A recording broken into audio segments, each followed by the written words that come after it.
Mesdames et messieurs, merci de vous joindre à nous pour vous informer. À la une, c'est mardi 22 avril. Des affrontements violents ont éclaté lundi entre les rebelles du M23 et les combattants Wazalendo dans plusieurs villages du territoire de Massissi au nord Kivu. La situation est tendue et les populations locales vivent dans la peur. Les détails des combats à suivre dans ces journaux.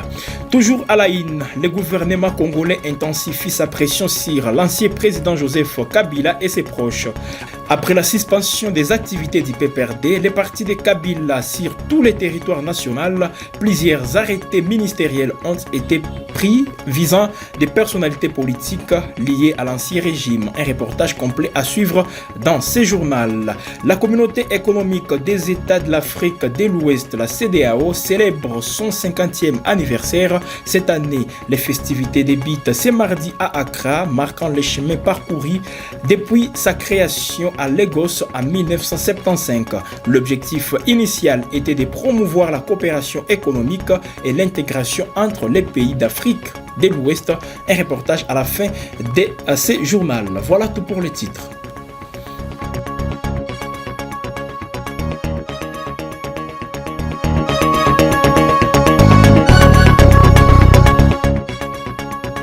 À toutes et à tous, bienvenue pour les détails. Les affrontements ont éclaté hier lundi entre les M23 AFC et les combattants Wazalendo dans plusieurs villages du territoire de Massissi au nord Kivu. La situation est tendue et les populations locales vivent dans la peur. Les détails, c'est dans ces reportages. La situation a été tendue lundi 21 avril dans plusieurs villages du territoire de Massissi au nord Kivu, où les rebelles du M23 et les combattants Wazalendo se sont de nouveau affrontés. Selon des sources locales, les villages Bibatama, groupement Kibabide, Luke, groupement Nyamabokode et Mungote, groupement Kibabide, ont été presque toute la journée de dimanche les théâtres des violents combats. Les affrontements y ont opposé les rebelles du M23 aux combattants Wazalendo. Aucun bilan n'est disponible pour le moment. Selon plusieurs sources, des centaines d'habitants ont fui leur village.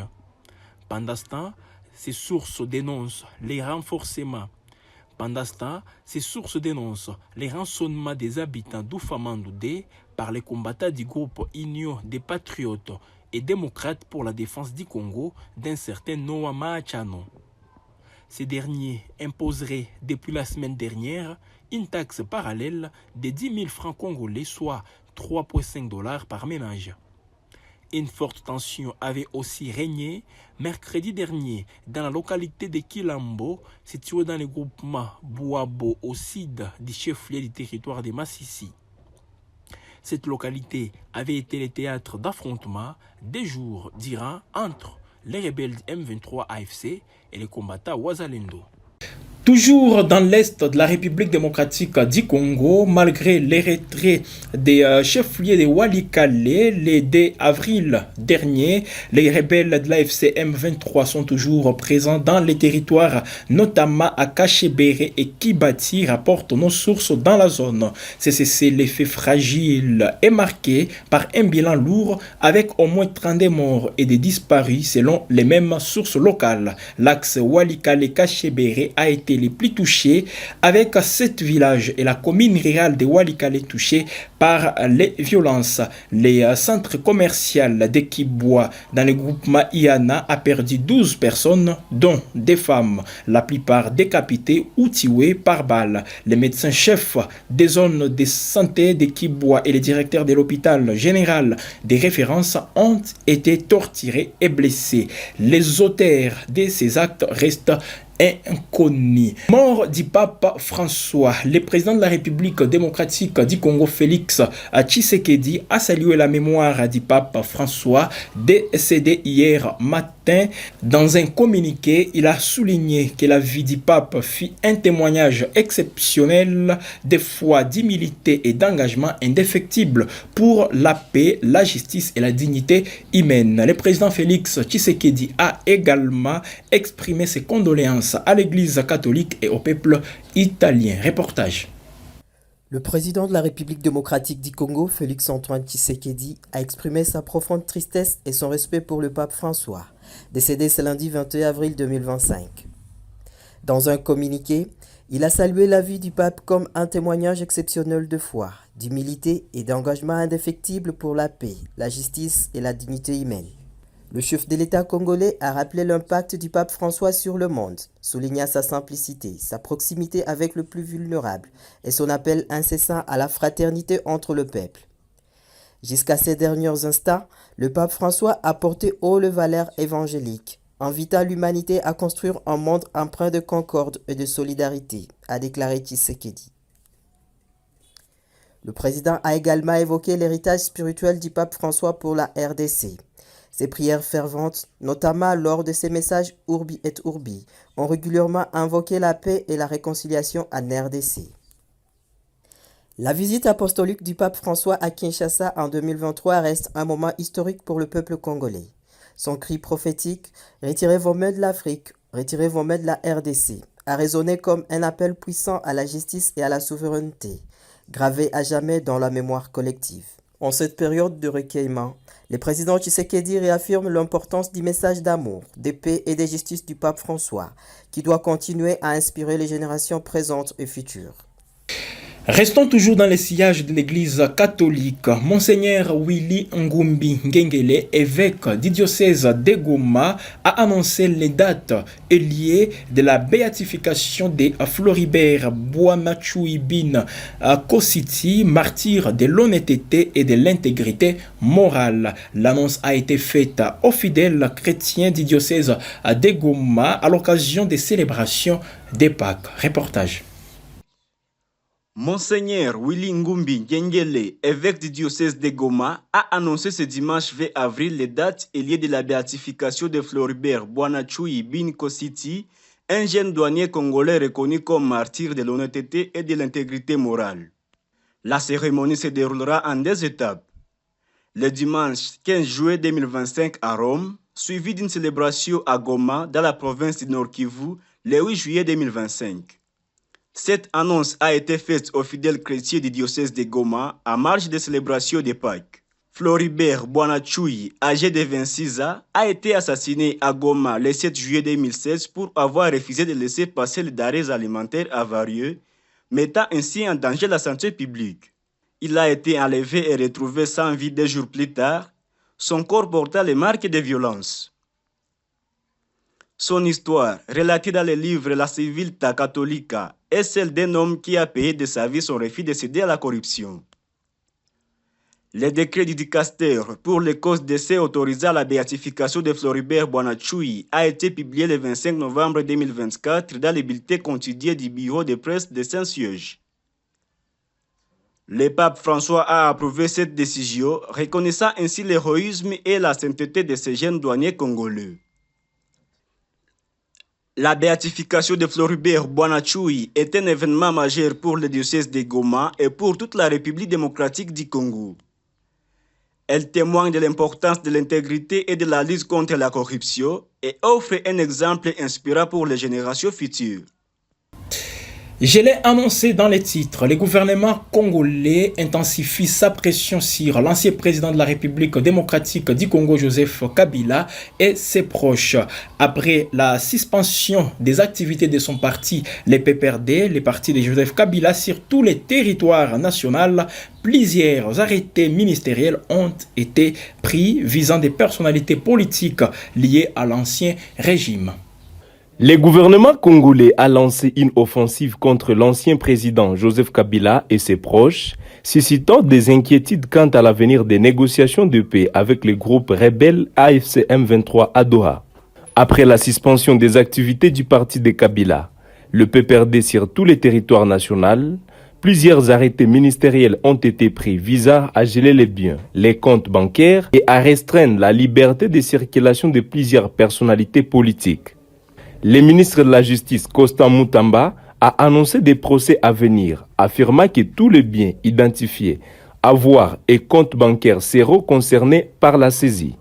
Ces mesures ont été qualifiées de préventives par le gouvernement congolais qui accuse Kabila d'avoir quitté le pays clandestinement et de soutenir des mouvements rebelles depuis l'étranger. Kabila est astreint à des obligations par son statut d'ancien président, a déclaré une source gouvernementale accusant l'ancien président de complicité avec des groupes armés basés au Rwanda et au Nord Kivu. Du côté du M23, la situation est perçue comme un obstacle majeur aux négociations de paix à Doha. Les mouvements rebelles estiment que les poursuites judiciaires contre Joseph Kabila sont contraires aux mesures de confiance nécessaires pour avancer dans le dialogue. Les Qatar et les États-Unis, qui agissent comme médiateurs, avaient pourtant salué les retraits du M23 à Walikale Centre comme un geste de bonne foi. Kinshasa a répondu en libérant 5 personnes, mais les M23 contestent leur identité. L'utilisation du terme groupe terroriste par les officiels congolais pour désigner les M23 continue de bloquer les discussions. Les divergences sur les conditions de libération des prisonniers et l'absence de réaction de l'entourage de Joseph Kabila à ces accusations renforcent les craintes d'une impasse dans les négociations. L'escalade de la tension entre Kinshasa et l'ancien président Joseph Kabila ainsi que la réaction du M23 laisse planer un doute sur la possibilité d'une solution pacifique au conflit dans l'est de la République démocratique du Congo.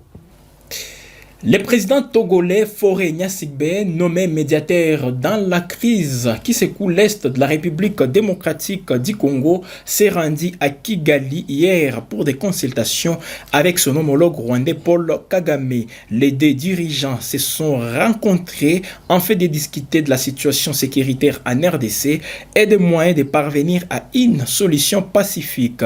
Pendant ce temps, la situation sécuritaire dans le Nord Kivu se détériore avec la poursuite des affrontements entre les forces armées congolaises et les rebelles du M23.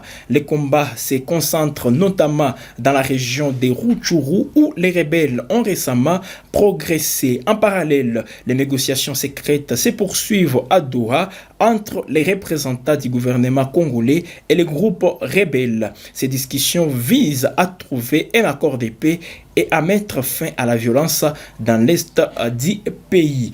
Et puis à l'international, pour terminer ce journal, la communauté économique des États de l'Afrique de l'Ouest, la CEDEAO, célèbre son 50e anniversaire cette année. Les festivités débutent ce mardi à Accra, marquant le chemin parcouru depuis sa création à Lagos en 1975.